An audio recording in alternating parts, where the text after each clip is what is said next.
Story 1. Alex's House. That night, I agreed to rent my best friend Alex's old house to babysit his little dog Bailey for the weekend. Alex had left for work on Saturday morning and promised to return Sunday evening. I, 35, didn't share his New Year's Eve partying interests, so staying home to babysit a dog wasn't too scary. When I arrived, the house had an old-fashioned look with old painted walls and dim light shining through the opaque windows. Bailey, the little husky, was very well behaved and quiet, which made Alex feel secure in letting me take the place of a professional babysitter. I brought my backpack with my laptop, personal belongings, and a change of clothes for Sunday. All day, I just worked on my laptop and occasionally played a few of Alex's video games, enjoying the quiet of the house. Around 9 p.m., the doorbell rang, startling me. I woke up from my bare bed, my heart beating faster as I walked to the door. Opening the door, I saw a girl around 30 years old, long, messy black hair, wearing a black hoodie and holding the light from the window shone on her face, revealing deep black eyes and a slightly hazy gaze. She stood there in silence, trembling slightly as if she had just come from somewhere very far away. She introduced herself as Alex's girlfriend and said that she had forgotten something here. Her voice was gentle but a bit cold, making me shiver. I was surprised because Alex had never mentioned a girlfriend. However, she looked very normal, so I decided to let her in, thinking that maybe Alex had a girlfriend that I didn't know about. When she walked in, I felt the atmosphere become heavier. The living room lights were dim, creating long, dark shadows on the wall. She walked straight up the stairs, her steps light but seemed to carry something unclear. I watched her from afar, feeling anxious as she entered Alex's room without locking the door. I immediately took out my phone and texted Alex, but there was no response. She stayed there for quite a while until she came down, still holding her coat. She thanked me and headed straight for the door. I tried to stop her for a quick chat. It seemed like they had been dating for a long time and had just broken up. Before I could think much, I called him a few times but only heard noise from the other side. Finally, Alex picked up, but he clearly didn't know anything about this girl. I described the girl's appearance, but Alex still didn't recognize her. Panic began to creep into me. My girlfriend, Trisha, was home and heard me calling, quickly came to help. We sat down trying to calm down but couldn't hide our anxiety. We decided to go to bed early to calm our minds, but little did we know that the horror was not over yet. Around midnight, the knocking on the door rang out again, strong and unexplained. The light outside was dim. The shadow of the girl appeared through the cracks in the window, making me surprised and scared. Bailey, the little dog, started growling, adding to the tension in the house. Trisha and I stood up, feeling fear-filled when we realized that someone tried to enter the house without ringing the doorbell. I quickly locked the door and shouted to call the police.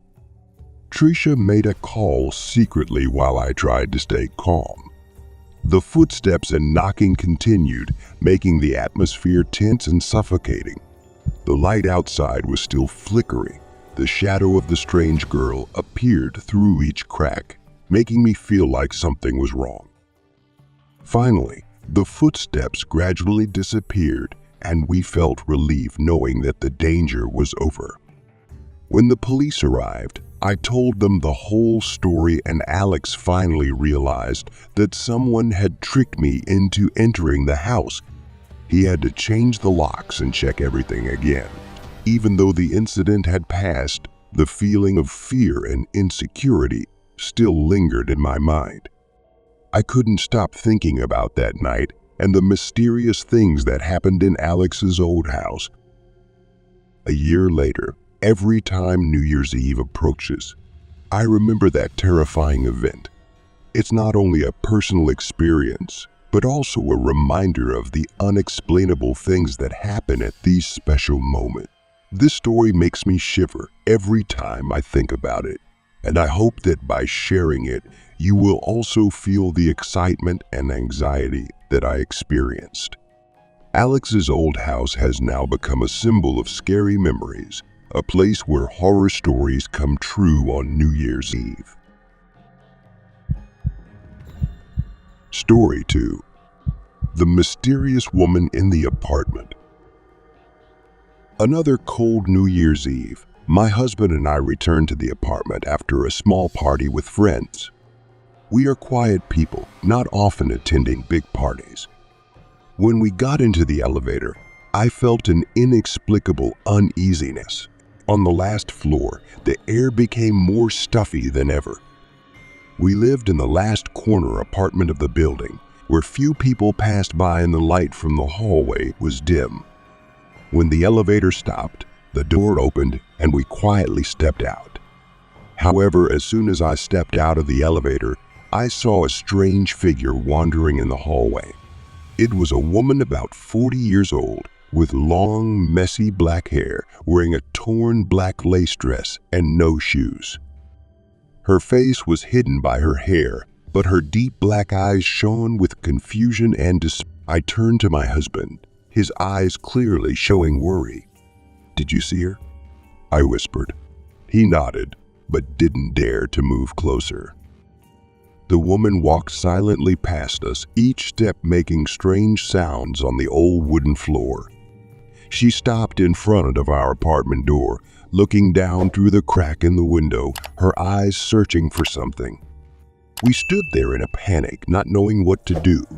Suddenly, the woman raised her hand, pointed at our door, and made some indistinct sounds, like a moan. The dim light from the hallway made her shadow look darker and more terrifying than... My husband tried to stay calm, but I could feel my heart pounding in my chest. "We should call the police," my husband said, his voice trembling. I nodded, quickly pulled out my phone and called 911. While we waited, we tried to lock the door, but the feeling of anxiety kept growing. The woman began to move closer, each step becoming heavy and determined. I could hear her breathing as she got closer.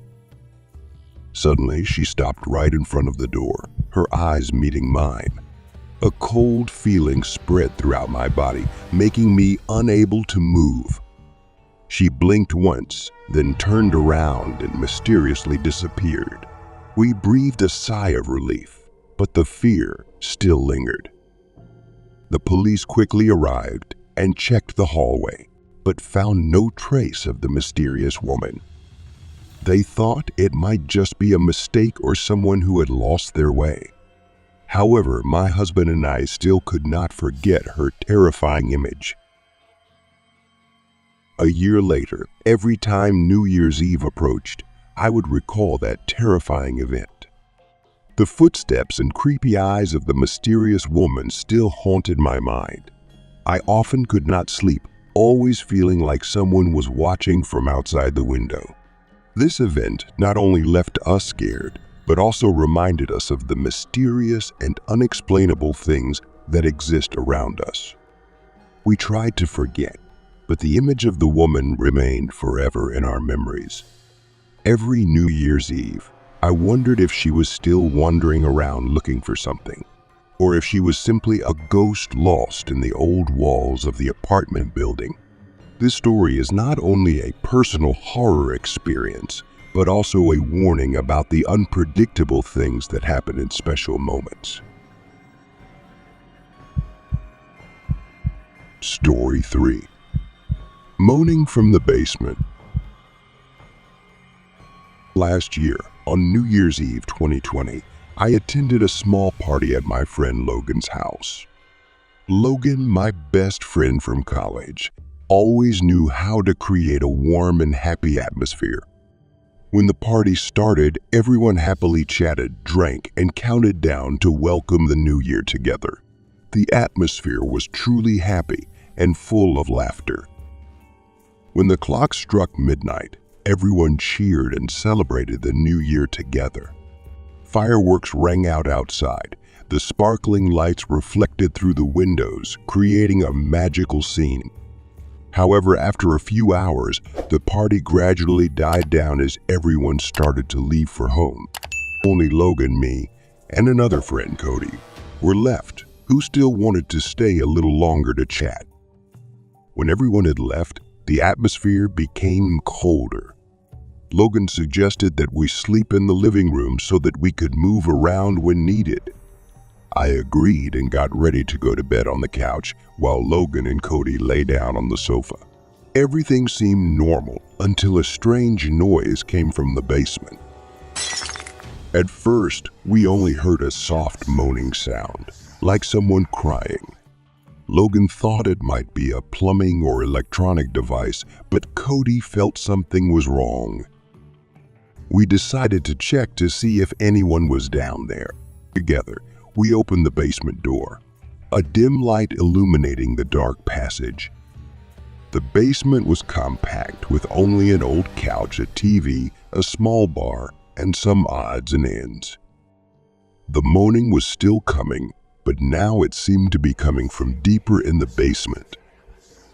Logan called out to check, but there was no response. At that moment, I saw an old rocking chair in the corner of the room. Logan explained that it belonged to Logan's long-lost grandmother, who had loved it very much. Although he was a little shy, Cody was curious and decided to sit on the chair to see if it would move on its own. As soon as he sat down, the chair suddenly shook violently, making a creepy laughing sound. We were all startled and jumped back, our hearts pounding in our chests. Logan started to feel worried and suggested that we leave the basement immediately. As we were about to leave, the noise became louder, as if someone was dragging the swing chair around the basement. The lights flickered, making everything dim and haunting. Logan and I felt scared, but Cody tried to control the situation. However, the atmosphere became more tense when we felt a strange presence in the basement. Suddenly, the swing stopped and everything became quiet. We stood still in the dark, not daring to breathe or move. Suddenly, a cold wind blew by, chilling us to the bone. Logan and Cody quickly led me out of the basement, not daring to look back. Once we were on the stairs, Logan decided to lock the basement door, but the feeling of fear did not go away. When we returned to the living room, we tried to calm each other down, but could not stop thinking about what had happened. Logan checked the entire basement again, but did not find any strange signs. However, what worried Logan more was that he realized that the rocking chair had been mysteriously moved, even though he was sure he had checked it thoroughly before. The next morning, Logan called his mother to ask about the rocking chair. She said that Mrs. Logan had taken it when she died, but she did not know why it had reappeared in your basement. This event made Logan and I even more nervous, but we decided not to tell anyone else to avoid creating confusion. Even though it has been a year, every time New Year's Eve comes, I still cannot forget the feeling of terror and suspense that we experienced. The moaning and the sound of the rocking chair still echo in my mind, making me always feel that something is not right in that house. This story is not only a personal horror experience, but also a warning about the mysterious and unexplainable things that exist around us.